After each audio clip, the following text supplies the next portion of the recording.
कैसे हैं आप सभी लोग। आप सभी का स्वागत है अपनी यूट्यूब चैनल लर्निंग फोकस पर। हम लोग क्लास 10 की मैथ पढ़ रहे हैं, जिसमें प्रश्नावली हमारी 6.2 समाप्त हो चुकी है। आज हम लोग पढ़ना चालू करेंगे प्रश्नावली 6.3। इसमें शुरुआत इसी से होगा कि इसमें जितने भी प्रश्न हैं सब पूछे जाएंगे, कौन त्रिभुज समरूप है, कौन सा त्रिभुज समरूप नहीं है। तो त्रिभुजों की समरूपता से संबंधित प्रश्न आएंगे आपको और उनको करना होगा। तो सबसे पहले अगर हमको कुछ नियम पता है कि कौन से त्रिभुज समरूप होते हैं, कौन से नहीं होते हैं, कैसे पहचानेंगे, उन सबको हम पढ़ लेते हैं, जो थोड़ी प्रश्नावली के पहले परिमेय दी हुई हैं, जिससे आपको प्रश्न करने में कोई समस्या नहीं होगी। तो कह रहे हैं त्रिभुजों की समरूपता के लिए कुछ कसौटियां हैं, कसौटियां मतलब नियम हैं, कुछ रूल हैं और हमको उन रूल को जानना जरूरी है। तो हम लोग सबसे पहले पढ़ना चालू करेंगे। मान लीजिए कोई भी दो त्रिभुज हैं, कोई भी मान लीजिए कितने त्रिभुज हैं, दो त्रिभुज। हम लोग बच्चे पिछली प्रश्नावली में एक चीज पढ़ चुके थे कि अगर कोई भी त्रिभुज मान लीजिए जिसके संगत कोण और संगत भुजाएं समानुपातिक हों तो वो त्रिभुज कैसे होते थे, समरूप होते थे। वही पढ़ना है। तो हमने कहा कि मान लीजिए कोई दो त्रिभुज, एक त्रिभुज हमने ले लिया पी क्यू आर, पहले ABCD ले लिया है। एक त्रिभुज हमारा हो गया ABC और एक दूसरा त्रिभुज हमारा हो गया ये, एक दूसरा त्रिभुज हो गया हमारा PQR। कह रहे हैं आपके पास दो त्रिभुज हैं और ये त्रिभुज समरूप है कि नहीं है, तो ये बताना है। तो सबसे पहली बात हम इनके एंगल को मिलाएंगे। हमने कहा मान लीजिए इस त्रिभुज का Q इसके A के बराबर है। जब मैं दो बना रहा हूं तो मतलब ये इसके बराबर। मैंने कहा इसका R इसके C के बराबर है और इसका ये P इसके B के बराबर है। ठीक, ऐसे कंफ्यूजन हो रही होगी, मैं ऐसे नॉर्मली नाम दे दूं कि मान लीजिए ये 70 है, ये 80 है और अगर ये 70 है तो 70 किसके बराबर, इधर दो वाले के, मतलब ये 70 है। हमने कहा ये 80 है तीन वाला, तो ये कितना हो गया, 80 हो गया। मैंने कहा ये 70 80 कितना हो जाएगा, क्योंकि त्रिभुज के तीनों कोणों की योग कितना होता है, 180 होता है। तो 8 7 15 150 हो गया और 180 से आप 150 को लेस करेंगे तो कितना बचेगा, 30 बचेगा, 30 बचेगा। अर्थात ये वाला कितना हो जाएगा, 30 हो जाएगा। हमने कहा तीनों एंगल दिए, त्रिभुज में तीन ही कोण होते हैं तो तीनों कोण दे दिए गए। और हम लिख सकते थे कि कोण कौन कौन से एंगल आपको दिया गया, इसका P, ये चिन्ह किसका होता है, याद रखना कोण का होता है। तो हमको चिन्ह बनाना होगा तो कैसे बनाएंगे, कोण, कोण P हमारा हम इसमें देखते हैं किसके बराबर है, यहाँ पे कोण P के। इसलिए मैंने ऐसे बनाया कि आप ऐसा नाम मिलाए कि PQR तो ABC से मिला जाएगा। हम क्या देखते हैं, P किसके बराबर है, B के, और कोण Q किसके बराबर है, तो कोण Q किसके बराबर है, कोण A के। ठीक, फिर हम कहेंगे कोण R किसके बराबर है, कोण R ये है और इसमें कोण R कितना है, 30 है। सॉरी, कोण R किसके बराबर है, C के। ठीक, तो ये हो गया। अब याद रखना कि ठीक है तो हो गया सर, लेकिन भुजाएं क्या हो गई, हमने कहा P के सामने की भुजा क्या है, QR। इसको हम पूरा क्या कह सकते हैं, QR। तो याद रखना P के सामने अगर समरूपता की बात करना है तो P के सामने की भुजा क्या है, QR। और यहाँ P की कितना था, 80 ना, यहाँ पे 80 अंश के सामने की भुजा कितनी है, AC है। तो मैंने इनके अनुपात लिए, ऐसे अनुपात लेना, ये नहीं कि यहाँ P के सामने के लिए तो यहाँ R, इसीलिए मैंने इसको घुमा के रख दिया कि एक बार डिफिकल्ट आप समझ लेंगे तो बाद में आपको कोई कठिनाई नहीं होगी, चाहे जितना घुमा जाए। तो यहाँ 80 के सामने की भुजा QR और यहाँ पे 80 के सामने की भुजा क्या है, AC। अब इनका रेशियो लेंगे, ऐसा नहीं करेंगे कि यहाँ इसके सामने लिया तो यहाँ A के सामने ले लेंगे, नहीं, यहाँ 80 डिग्री है और यहाँ पे 80 डिग्री ये और इसके सामने का ये। ठीक, इक्वल टू किसके देखेंगे, इक्वल टू हम लोग देखेंगे कि हम लोग देख ही रहे ना है कि नहीं है, तभी माना जाएगा, नहीं है तो नहीं माना जाएगा। मैं बात कर रहा हूँ इसलिए। और अब इसके बाद मैंने कहा कि कितना ले लिया गया, 80। अब ने कहा इसमें 70 ले ले, तो 70 के सामने कितना है, PR है। ठीक है, और इसमें 70 के सामने का कितना है, BC है। और इसके बाद मैंने कहा इसमें 30 के साथ, इसमें 30 के सामने कितना था, PQ था, और इसमें 30 के सामने का कितना था, AB था। अगर ये रेशियो बराबर हैं यदि, ब्रैकेट में लिख लो, तब त्रिभुज क्या होगा, तब त्रिभुज कैसे होंगे, समरूप होंगे, अन्यथा नहीं। हालांकि समरूप हो गया, क्यों? क्योंकि ये हो गया, ये साइड है, ये साइड है, ये साइड है, तो ये भुजा भुजा भुजा, इसको कहते हैं भुजा भुजा भुजा की समरूपता। किसकी समरूपता? भुजा भुजा और भुजा की समरूपता, ठीक है। इसको एस एस एस कहते हैं, भुजा भुजा भुजा की समरूपता, ठीक। और ये कोण है, देखो एंगल को हम लिखते हैं, कोण को ए से दिखाते हैं, तो एंगल एंगल एंगल, ये किसकी समरूपता है? ए ए ए, तो ये लिखते हैं ए ए ए की समरूपता है, और वो किसकी समरूपता है?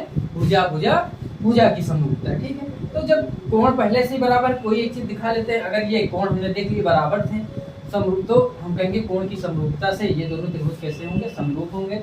और समरूप त्रिभुज को दिखाने के लिए आपको प्रतीक चिन्ह आता है, ये बना देते हैं दोनों के बीच में, और दिख जाएगा कि कैसे त्रिभुज हैं, ये समरूप त्रिभुज होंगे, ठीक है। तो आप लोग बहुत आसानी से कर लेंगे, तो हम लोग लिख लेंगे त्रिभुज, लिखना को बता दें कि त्रिभुज पी क्यू आर समरूप होंगे त्रिभुज किसके? ए बी, ठीक। तो ये आपको आना चाहिए, इसमें कोई दिक्कत नहीं। हमने कहा कि मान लीजिए, अच्छा एक चीज और आपको मैं समझाता हूँ, कि मान लीजिए कोई दो कोण दे देता, तब बराबर होते कि नहीं? मान लीजिए इसमें दे दिया था कि ये दो कोण दिए गए, अब बताओ समरूप है कि नहीं? सीधी सी बात, अगर दो दिया गया तो तीसरा निकाल लेंगे ना, इसमें हमने तीसरा दिया नहीं, दो दिया गया तो तीसरा निकाल लेंगे, दो दिया गया तो एंगल एंगल की तब भी समरूपता, क्यों? क्योंकि दो दिया गया तो तीसरा अपने आप इक्वल हो जाएंगे आपस में, तब भी एंगल एंगल और एंगल की समरूपता लगेगी, कोण कोण कोण की, तो इसलिए इसमें कोई कंफ्यूज होने की जरूरत नहीं। हाँ, एक और खास बात बताऊंगा कि समान कोणों की जो सम्मुख भुजाएं होती हैं वो बराबर होती हैं। कैसी होती हैं? कि मान लीजिए तो किसी भी त्रिभुज के दो कोण समान हैं, किसी भी त्रिभुज, मैं कह दूं एक त्रिभुज हमारा है पी क्यू आर, एक त्रिभुज हमारा कैसा है? त्रिभुज पी क्यू आर। मैं कह दूं इस त्रिभुज में ये है 60 डिग्री, ये भी है, नहीं इसको कर लो 80, हमने कहा ये 80 डिग्री, ये 80 डिग्री, 80 80 कितने होंगे? 160, तो ये कितना बचेगा? 20 ही तो बचेगा। हमने कहा दो समान हो गए, तो इनके सामने की भुजा, इस 80 के सामने की भुजा ये हो गई, और इस 80 के सामने की भुजा ये दोनों कैसी होंगी? आपस में बराबर होंगी।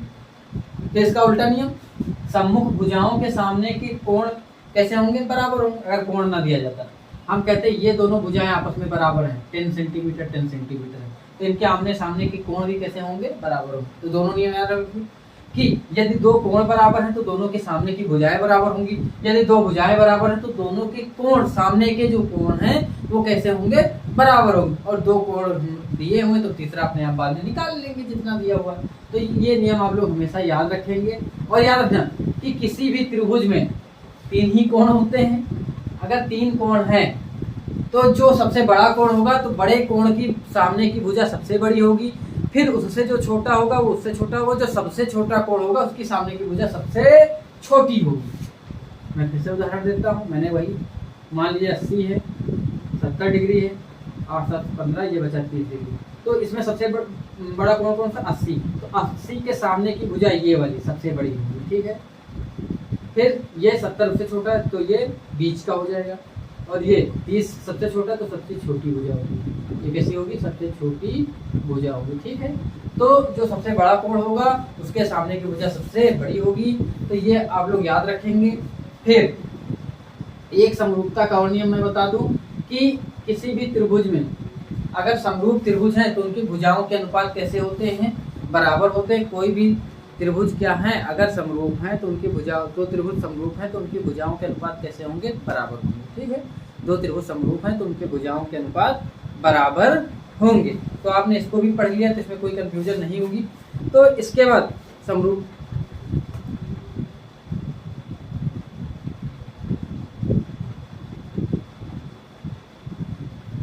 प्रमेय लिखा हुआ, तो मैं प्रमेय लिख दूं, लिखा हुआ है इसमें जो प्रमेय है आप लोग याद रखेंगे। प्रमेय 6.3 करके नाम है, वही चीज जो मैं बता चुका हूँ वही लिखा हुआ। दो त्रिभुजों जिनमें संगत कोण बराबर हों तो उनकी संगत भुजाएं एक ही अनुपात में होती हैं। यदि दो त्रिभुजों में यदि दो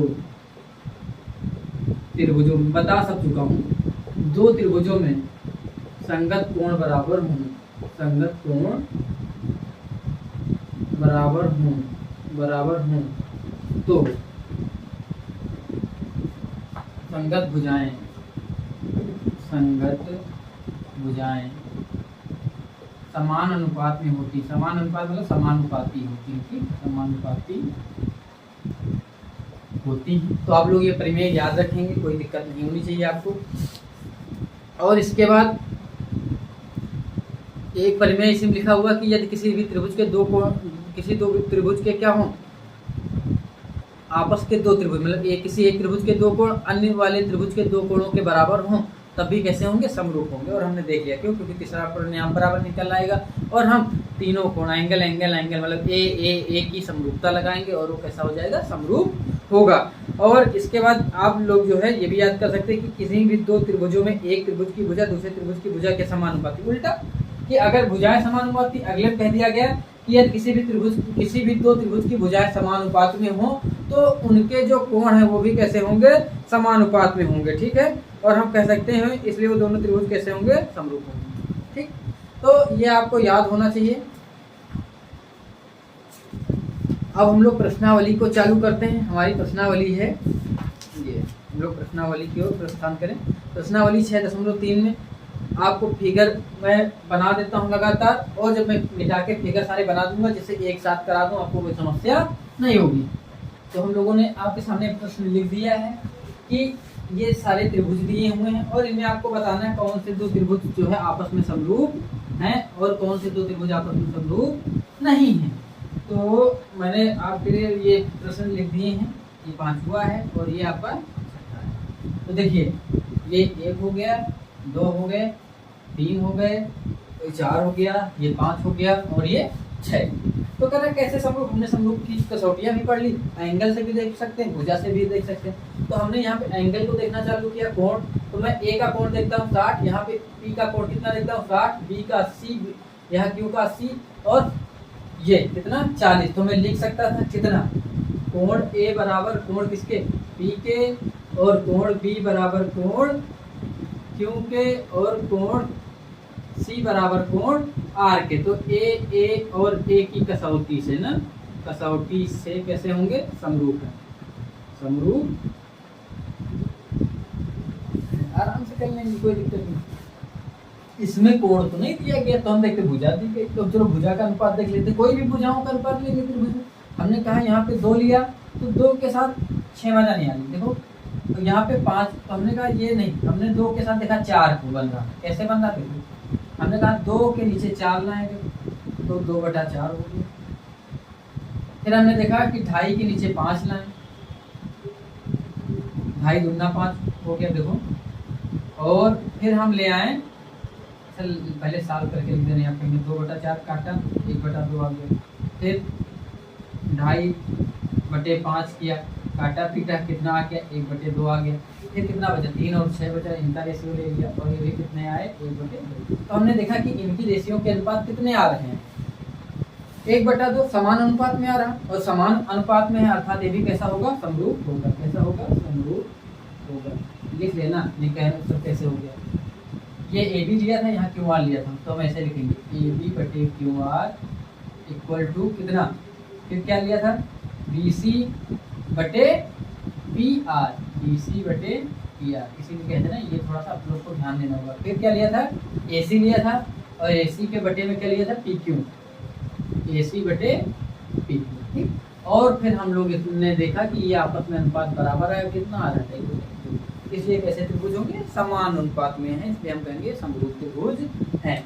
फिर हम इस त्रिभुज की ओर बढ़ते हैं, और जब इस त्रिभुज को देखना चालू करते हैं तो हमको इस त्रिभुज में क्या नजर आता है, देखो हम कहीं भी इनके अनुपात ले लें, 2/5 करेंगे तो हमने कहा 2/5 करेंगे 2.5 बन गया, लेकिन 2.7/4 करें नहीं बना, हमने कहा 3/6 से 6 करके देखें, चलो सर कुछ ट्राई करते हैं, हो सकता बन ही जाए। हमने कहा चलो 3/6 का करते हैं, और 3/6 को कटा तो ये तो बन गया, मालूम किया हमने 1/2 आ गया। ठीक, फिर अगला हम ये 2 और 4 को मिला ले, ठीक, हमने 2 और 4 को मिला लिया और ये भी आ गया 1/2, हमने कहा चलो बन जाएगा। लेकिन अब 2 तो मिल गए, लेकिन हम जब तीसरा उठाते हैं 2.7 और 5 को, तो ये काटो पीटो चाहे कुछ भी करो, लेकिन ये 1/2 नहीं आएगा। तो इसका तीनों जो है समान अनुपात में नहीं, और हमको तीनों भुजाएं मतलब तीनों साइड कैसी मिलनी चाहिए, समान अनुपात में मिलनी चाहिए। अगर नहीं मिल रही तो क्या होंगे, नहीं होंगे। तो आपको ये बात समझ में आ गई होगी। तो ये कैसा होगा, नहीं होगा, आप लोग आराम से कर लेंगे। फिर हम लोग चौथे की ओर बढ़ते हैं। चौथा हमने देखा ये वाली साइड 70 है, इसमें नहीं दिया गया क्या, चौथा इसमें ये 70 है और इसमें क्यों 70 दिया गया है, इसमें क्या दिया गया 70, क्यों 70 दिया गया। अब देखो m 70 है, क्यों 70 है, जो संगत कोण हमको लेना है तो इसमें m संगत है इसके साथ, एक संगत पहचानना सीख लेना। तो कोण m किसके इक्वल है, कोण q के, कितना है। अब हमको जो है जो संगत कोण है उनकी अगल बगल की साइड देखनी होती है। ये संगत है तो इसके अगल बगल की साइड ली जाएंगी। इसमें साइड हमने नहीं लिखा है और ये आप लोग साइड लिख लीजिएगा। इसमें ये वाली साइड दी 5 दी है और ये दी है, तो याद रखना कि संगत कोण ये है तो इसकी संगत कोण ये।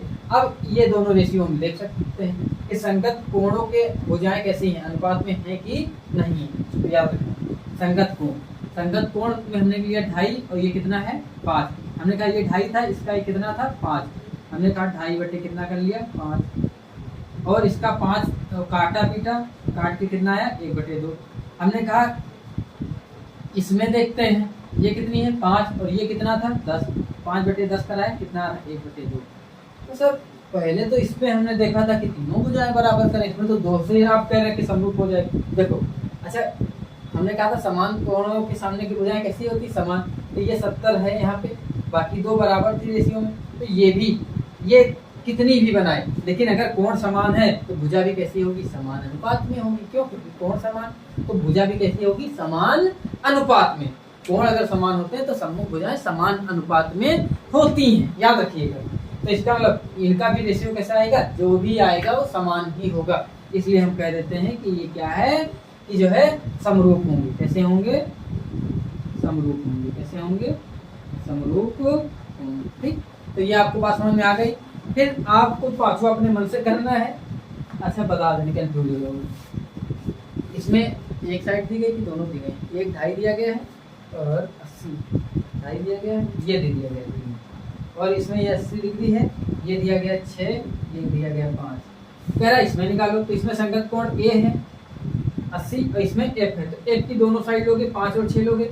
यहाँ पे 2.5 लिया लेकिन इधर की संगत वाली नहीं दी। अब बताओ रेशियो निकालोगे, 2.5 बटे हम कर देंगे 5/2 आ गया। फिर इधर वाली जब नहीं दी है तो क्या नहीं बटे 6 करोगे, नहीं। लेकिन बच्चे कभी कोई धोखा कैसे खाते हैं कि 2.5 किया बटे 5 किया 1/2 आ गया। फिर कहते हैं सर ये देखो 3 है, फिर 6 3/6 किया 1/2 आ गया, लेकिन आगे लेकिन नहीं। संगत कोण से देखिए कोण ये तो इनकी संलग्न भुजाएं देखेंगे। तो याद रखना ये संलग्न भुजाएं आपको देखना होगा। संलग्न मतलब जो उस कोण से जुड़ी हो, इसको कहते हैं एडजेसेंट एंगल, ठीक है, या संलग्न ना। तो ये संलग्न कोण है और संलग्न कोण के साथ संलग्न भुजाएं, शब्द थोड़ा सा अजीब लग रहा हो तो ये संलग्न भुजाएं आपको देखनी होंगी, जिसको कहते हैं एडजेसेंट साइड या एडजेसेंट एंगल के साथ जो भी एडजेसेंट साइड होती है। ठीक है, तो ये आपको क्लियर होना चाहिए कि हमको उसके रेशियो में देखेंगे। इसमें ये 70 दिया गया है, ये वाला कोण मैंने नहीं लिखा है, ये नीचे वाला कितना है 80 है। अगर ये 70 है ये 80 है तो ये कितना आएगा 8 7 15 घटा के 30 बचेगा। इसमें 80 है, 80 है 80 है, ये 30 है, तो ये कितना बचेगा 8 3 11 110 होगा। 180 से 110 घटाओगे कितना बचेगा, ये 70 बचेगा। अब बताओ 70 हो गया, 80 हो गया, 30 हो गया, तीनों कोण बराबर है तो एंगल एंगल और एंगल की आप जो है समरूपता लगाएंगे तो ये कितना आ जाएगा, ये जो है कैसे होंगे समरूप त्रिभुज होगा। तो ये आप आराम से कर सकते हैं, ये कैसा हो जाएगा समरूप त्रिभुज आपका हो जाएगा।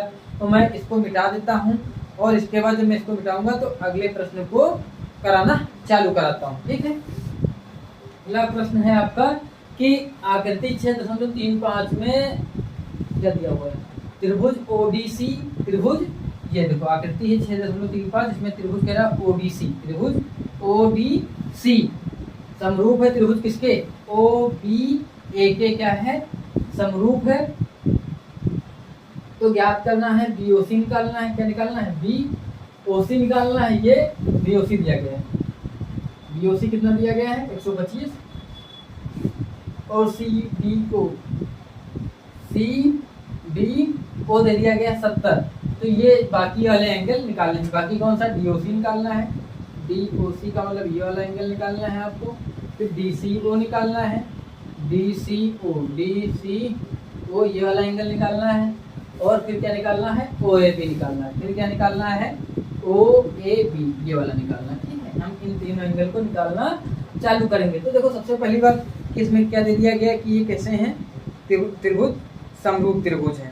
तो समरूप त्रिभुज देने से आपका एक फायदा यही हो गया कि मान लीजिए कोई भी अगर त्रिभुज कैसा हो, समरूप हो, तो उनके आपस में एंगल कैसे होते हैं, बराबर होते हैं। तो अगर ये कितना है, 70 है, कितना है बोलो, 70 डिग्री, कितना है, 70 डिग्री है। अगर ये 70 है, ये कितना है, 70 डिग्री डी,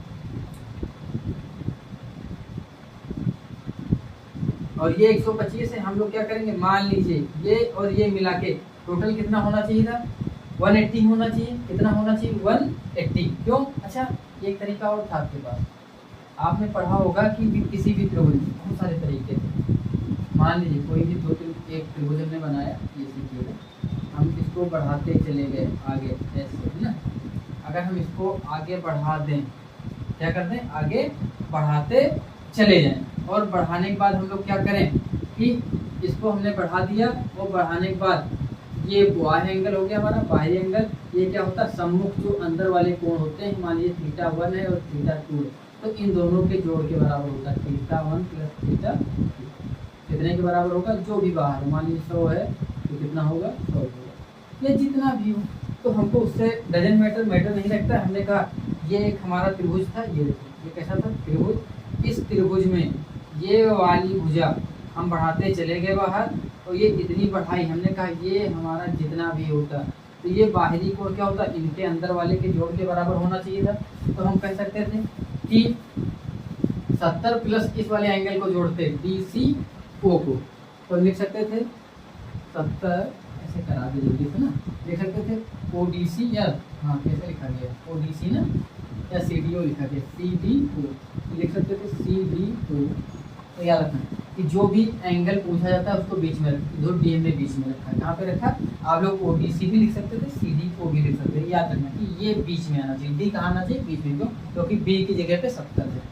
कितना हो गया, 70 हो गया। हम कहे ये प्लस ये वाला DCO या OCD जैसे भी कर सकते थे। हमने कहा DC पूछा कैसे गया, DCO नाम से ना, देखो DCO इक्वल टू कितना होना चाहिए था, 125 होना चाहिए था। तो हमने कहा CDO इक्वल टू कितना, CDO तुम्हारा कितना दिया गया है, 70, तो ये 70 रखोगे, प्लस DCO इक्वल टू 125। अब बताओ DCO कितना बचेगा, 125 से 70 घटा देंगे, कितना आ जाएगा, 7 5 12 5, कितना बचेगा, 55। अच्छा ये 55 बचा। अब बताओ त्रिभुज के तीनों कोणों पे कितना होता है, 180 होता है। नॉर्मल मैं ज़्यादा लैंग्वेज पे नहीं जाऊँगा। तो 70 और 55 जोड़ोगे, 70 और 55 जोड़ोगे कितना हो जाएगा, 180 हो जाएगा। सॉरी मतलब जितना भी जोड़ोगे आएगा, कितना आएगा, 7 5 12, और 7 5 12 125 ही आएगा। हमने कहा 125 हो गया, तो 180 से घटाओगे तो तीसरी भुजा पता चल जाएगी। तो तीसरी भुजा के लिए पूछा गया कि नहीं पूछा गया, देख लें, OAB पूछा गया है, OAB पूछा गया है, यह वाली पूछी गई कि नहीं, पूछी गई, DOC पूछी गई ना, DOC पूछा गया। तो यही DOC तुम्हारा कितना हो जाएगा, 125, 180 से 125 को हम लोग क्या कर देंगे, घटा, कितना आएगा, 55। ये भी 55।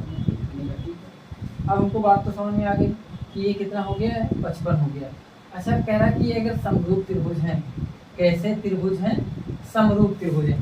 पहला दे देता तो और आसानी हो जाती, पहला नहीं दिया गया, कोई बात नहीं। कह रहा अगर ये कैसे त्रिभुज हैं, समरूप त्रिभुज हैं, तब समरूप त्रिभुज हैं अगर,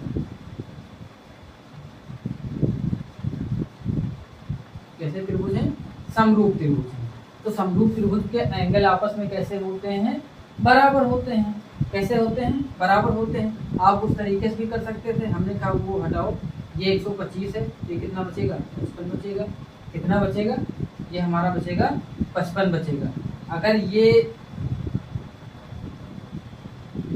70 है तो ये कितना आएगा, एकांतर कोण से 70 आ जाएगा, और ये अगर 70 है तो इससे घटाओगे कितना बचेगा, 55 बचेगा। आप इस तरीके से भी कर सकते थे कि ये 70 है तो ये कितना आएगा, 70 आएगा, और अगर ये 55 है तो ये कितना हो जाएगा, 55 हो जाएगा, क्योंकि वर्टिकल एंगल आमने सामने के कोण के कितने होते हैं, आपस में बराबर होते हैं। आप इस तरीके से भी कर सकते थे। तो ये सारी साइड कितनी आ जाएंगी, 55 55 और 55 हो जाएंगी। तो मैं आज की क्लास को यहीं समाप्त करा देता हूँ। फिर नेक्स्ट क्लास में प्रयास करेंगे कि ये हमारी एक्सरसाइज समाप्त हो जाए, नहीं होती है तो एक और लेक्चर बनाएंगे। क्यों? क्योंकि प्रयास यही कि आपका 20 से 25 मिनट से ज़्यादा 25 मिनट से ज़्यादा क्लास आपकी ना बने, क्योंकि आप इससे ज़्यादा लंबी देखते भी नहीं।